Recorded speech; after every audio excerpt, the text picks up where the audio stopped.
Okay, this is going to be real short. You probably saw the video where I'm talking about how to get my Archaeomancer for Brago taken away from Kenrith because he really doesn't need it. Asking you what you think I should put in to replace it. So I am going to put this in the Brago, and I've already made the decision to take 2 cards out. Tail the Shield Mage, I'll take him out. Okay, he gives me hexproof and he makes walls. The walls is a big fucking deal. I don't care. I get hexproof. That's pretty narrow. It would help against Bajuka Bog if I had an interesting enough graveyard for people to want to bog me. Usually with Brago, my graveyard doesn't get that interesting because I'm not dumping things into it. You know, random things get killed, I burn off an instant, things like that. And there's not a lot of other effects that the lads play that target each other to deleterious effect. I'm trying to think of, once in a while there's direct damage, not very often. Cube with Grayson's Tarn, most of the way he deals damage is 1 point of damage to everything. 1 point of damage to all my opponents. All my opponents take damage. So me having hexproof isn't going to do shit about that. Not a goddamn thing. So I think I'll take him out because and if it turns out I'm wrong, then I'll put him back in. I'm also going to take this out, which might surprise some of you. So Archaeomancer's map, 2 and a white. When it comes into play, go find 2 basic planes, show them to everybody, put them in your hand, shuffle. Okay, so far so good. Whenever a land enters the battlefield under an opponent's control, if they control more lands than you may put a land card for you. It's burgeoning. So it's basically burgeoning if somebody has more lands than you. Every time I've played Brago, every single goddamn time, even when it was the shitty cloned version, at some point I'm getting Solemn Simulacrum or Cloud Blazer and I'm blinking them and I'm getting more lands and more cards. So I pull ahead pretty quickly. I used to have land tax in Brago, but I took it out because this blinking the damn creatures was giving me enough lands. So this part, pretty quickly, especially if I blink this, go find 2 planes, blinking again, go find 2 planes, I'm going to pull ahead pretty quickly and this isn't going to do anything. Unless I put a Zorn Orb or something in the deck, but I don't think it needs it. So I'm going to take out Archaeomancer's map in favor of Archaeomancer. And since I have an Archaeomancer going in, I want to put in Resurrection. So Resurrection is a 4 mana sorcery, 2 white. Return target creature from your graveyard to your hand. Which is the bottom? That's the top. That should be the bottom. Yep, there's the bottom. Excuse me. So that's the change to Brago I've decided on. What do you think? You think that's better? Let's take a look. What else would you lads have taken out? Okay, Ristic Study? Nope. Mana Rock? Nope. Land? Nope. Land? Nope. Nope means I would not take it out. Swift Foot Boots? Protect Brago and let them smash somebody. Her. She's a possibility because she doesn't always do anything. Most of the time she just sits there. But when I need to counter something and I can counter something with her, oh, it's sweet. So she's one of those niche cards that when you do get to utilize her, it's usually memorable. Usually she has a big effect. Other than that, she just kind of sits there and looks pretty. Counterspell on Wings? Nope. That stays. Land stays. Fluctor Mage? Are you kidding? In a blink deck, bounce a creature. Opponent can't cast that creature again. Land. And I've got the Deep Glow Skate. So I can put more counters in this. As long as it has any counters when the skate comes into play, I can double the counters on it. Then when I blink the skate, I can double the counters again. I can get value, baby. Protection, better keep that. So I don't have a lot of removal in the deck. I don't have a lot of Darksteel Plate, Commander's Plate. I don't have much of that. Lightning Greaves, because I've got more of these blink effects. I've seen them do very well in my other decks, putting in these blink effects. Guardian of Faith. Guardian of Faith comes into play. Any number of creatures you want. Phase out. Glorious. What is it? That's Glorious Protector. I don't know. This Angel. She comes into play. Any number of target non-angel creatures are exiled until she leaves play. So basically, you play her when somebody is wrathing. She comes into play with Flash, exiles all your other creatures. Wrath of God hits, she dies, your creatures come back. Your non-angel creatures. And I've been putting Ghostway and Eerie Interlude into more decks because the prices come down with reprints, so they're more accessible. And they're pretty damn good. Make somebody skip their combat phase. Yep, better keep that. So if I'm staring down the barrel of a bunch of big creatures, and he's in play, and somebody thinks, yeah, you're screwed because you've already passed this, it's now your turn. You've already played him a couple turns ago, so you cannot make me skip my next combat. No, I can blink him. Momentary blink. So somebody says combat, and I say, before you go to combat, I'm going to exile this creature I control, and you're going to skip your next combat phase because I think you're going to come after me. And be quiet. Bounce a creature back to its owner's hand. Yeah, kind of want to keep that. Blink deck. Fruiting Spirit. He's kind of a backup to the Stoneheart Dignitary. So he's propaganda for one turn. One turn of propaganda. But if I can blink him, then he's continuous propaganda.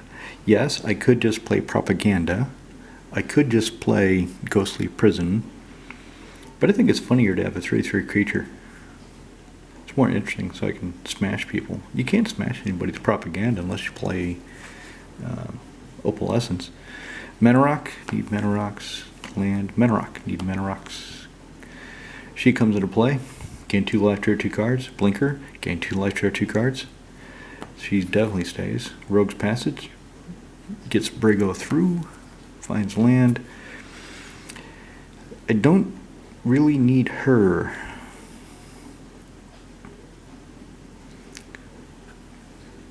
Beginning of your instep, exile. So she's there to exile another creature, so I get more value out of it. I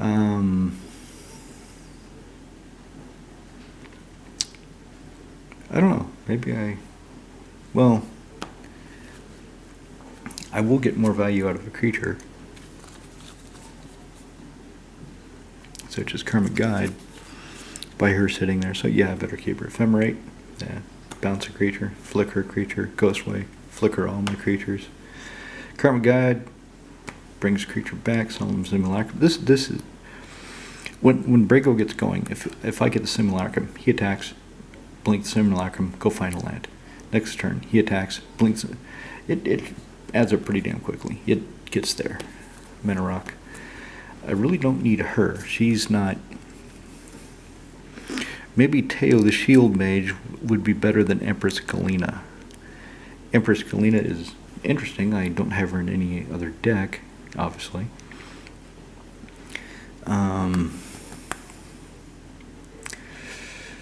She's kind of scary for people, so they will come after her as she can be a decoy.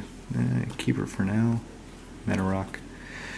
Exile one of my opponent's creatures. Yeah. Yep, that's gonna be useful. Okay, Lavinia the 10th. If I can flicker her with Brago or any way, if I can flicker her in any way, shape, or form every turn, all my opponent's stuff that costs 4 or less, all of it, all their treasures, tokens, Birds of Paradise, Little Bastard Mana Elves, clues, food, none of that shit works. None of it. She just shuts it off. For you shut it off for one turn. And then if I can flicker her, shut it off for the next turn. And if I can keep doing that, yeah. That's why I took apart Brago, because it's an asshole deck. But I'm going to Ostruzna with it, so it is what it is. I just want to see how he works. Venser, somebody wrote, as I said in the last video, they don't think Venser is any good anymore. And I say, what? Are you fucking kidding me? So it comes into play, I bounce something. If I can flicker him, I can bounce something again. I've got an Ostruzna displaced from this deck, baby. Dovenban, he's not good. I mean, 4 mana. But 4 mana to gain your life, draw a card every turn, because I'll flicker him. And actually, twice a turn, because during my first main, if I activate him, attack with Brago, flicker him, he comes back into play as a new Planeswalker, and I can do it again. So he'd be at 2 loyalty. My next turn, I would do it again, he would be at 1 loyalty until I smash him with the Brago. The key is to get Brago through. That's what the deck has to do, is get Brago through. She's just for control. She's just for controlling blue decks, like that Tivit Sphinx bastard. If she comes into play and resolves, Tivit goes back to its controller's hand and can't be cast until they can get rid of her somehow. And I'm playing blue too. I'm playing counters too, so I'm going to do my damnedest for her to stay on the fucking field. That's for sure. Bit of backup insurance. Copy my Gilded Lotus, if nothing else. Mana. I just think this is so many. Green is such a key color in Commander. It's such a ubiquitous color in this format. This will hit something. This will be relevant somehow. Not all the time. Not all the time, but sometimes. Remember, 60% of the time it works every time. Teferi, who slows the sunset, yeah, I want to try him out. Spirit Indul, she gets Brago through by forecasting him and giving him Shadow. There it is, Deep Glowskate comes into play, double the number of each kind of counter and any number of target permanents. Land. Reality Acid. Yeah, I need to keep that. Do you really want to see the rest of the deck? I mean, the idea was I was supposed to go through here and see if anything is worse than Teo the Shield Mage. And so far I'm finding things that are kind of on par, things that are a bit narrow, but nothing is jumping out at me as being worse than he is. Mainly because I really don't know what he would be protecting me against that often. I keep saying Bojuka Bog, but this is Brago, this isn't Muldrotha. So maybe me having hexproof is completely unnecessary, especially when I have things like this. I gain protection of the color. Now it doesn't help me against Bojuka Bog, but if my graveyard isn't that tasty, they're not going to bog my graveyard anyway. So to go back to it, so I dropped the Achaeomancer's map, I dropped Teo, even though it's the neat stained glass version, and I'll put an Archaeomancer, so when I flicker her, I can get something back. And I've got a few good sorceries, this will be another good sorcery, and I've got some nice instants. So anyway, that's what I got. Let's do some kind of for the thumbnail. That's pretty indistinct. That's really indistinct. That's not helping at all. Something for the thumbnail.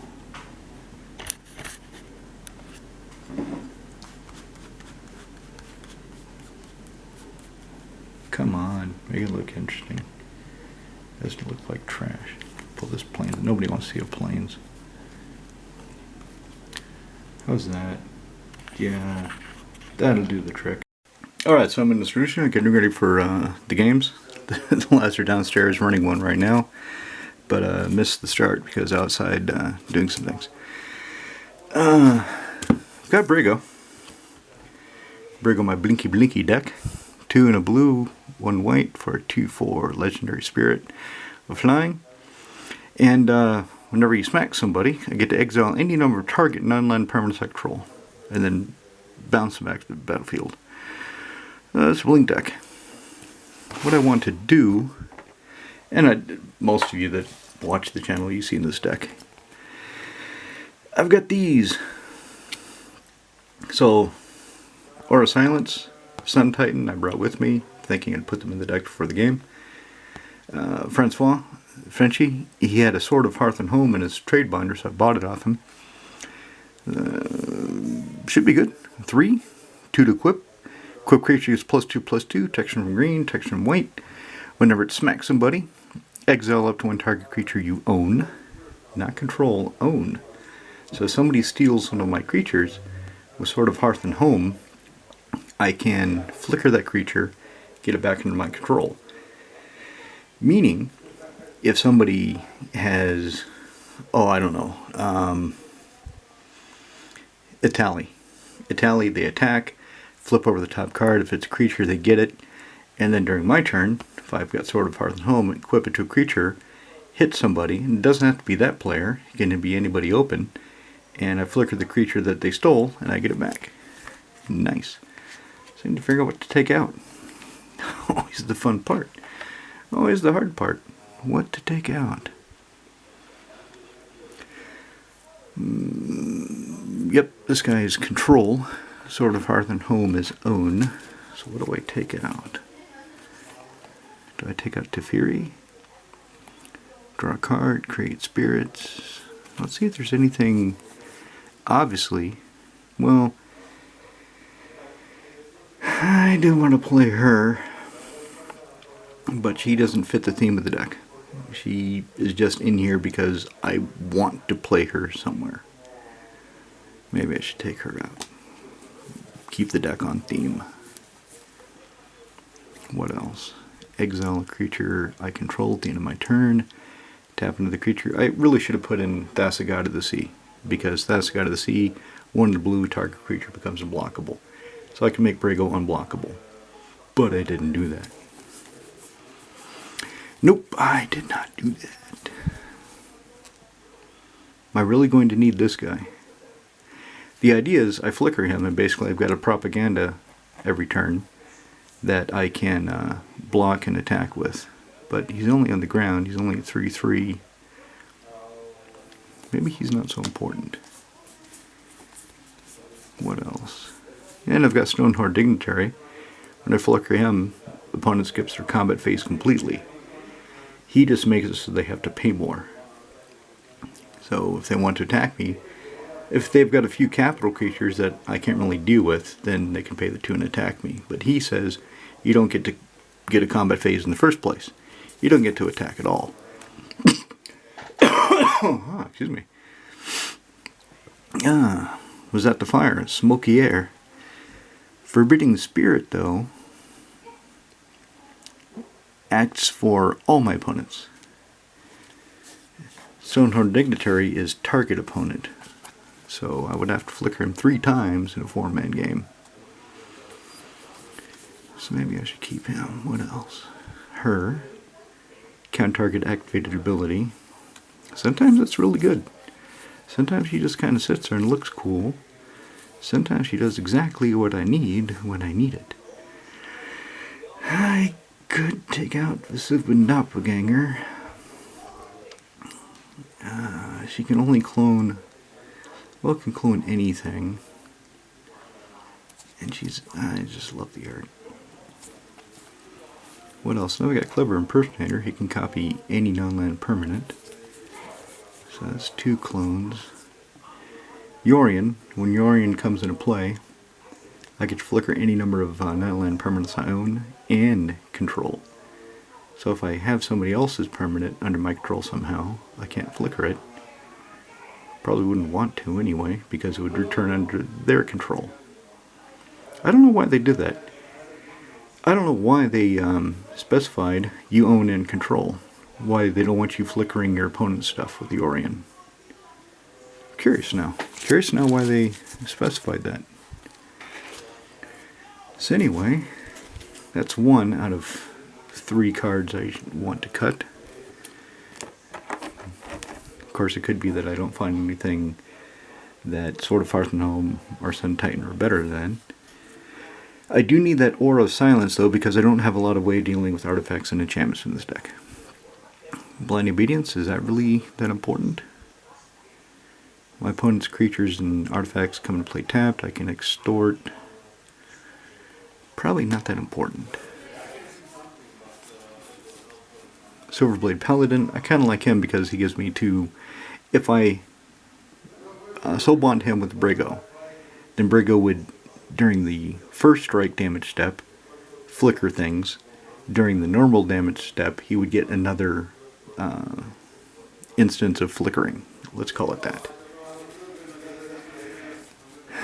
Stonecloaker can save a creature by bouncing it back to my hand because he's got flash. Also exiles a card in the graveyard, so somebody's target card.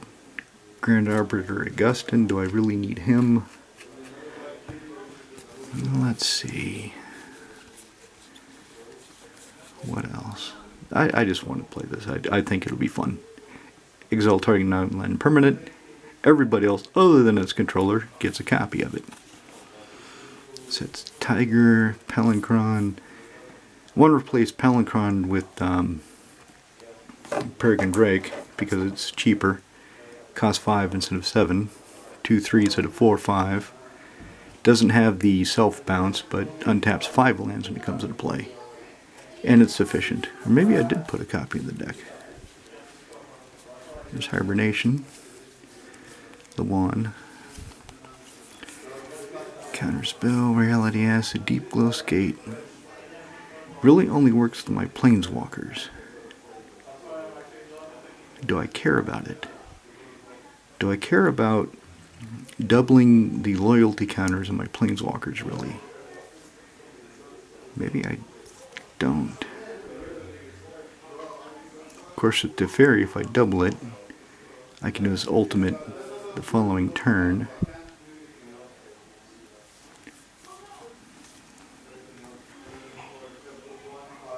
Let me take a look at the Planeswalkers I've got, see if maybe Deep Glow Skate isn't what I want to take out. So who do I have? I've got Venser. Don't really care about his ultimate, he's more for the creatures that are unblockable.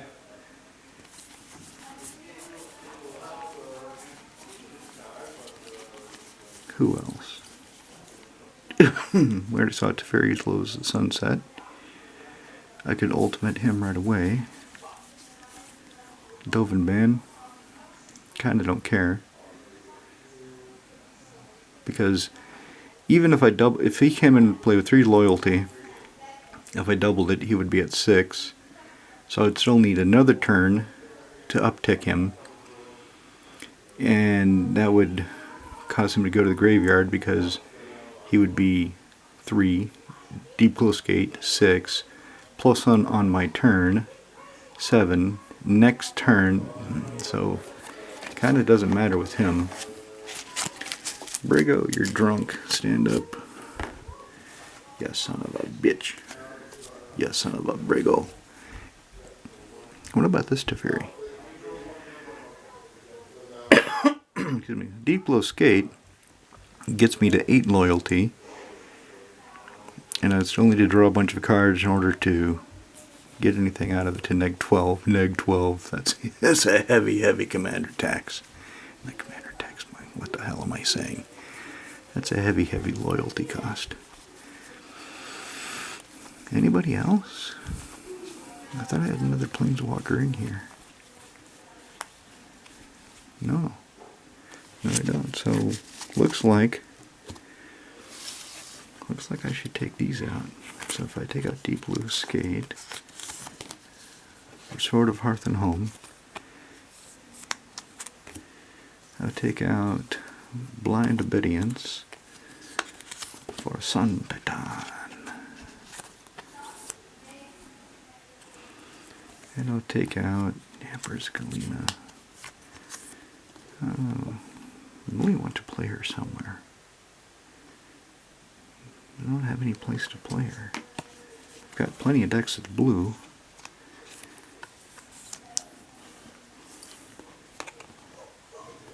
Maybe I should just put her into Sig. Just say hell with it, just put her into Sig.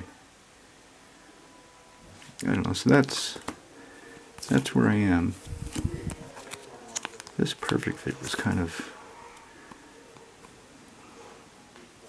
touched at the corner.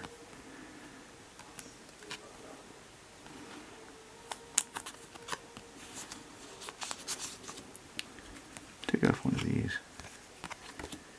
Because these, I know these are KMC. I'm not sure what kind Frenchie uses. So let's put the KMC perfect fit on Sword of Hearth and Home.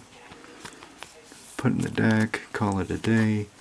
Go down and see if I can join the next game.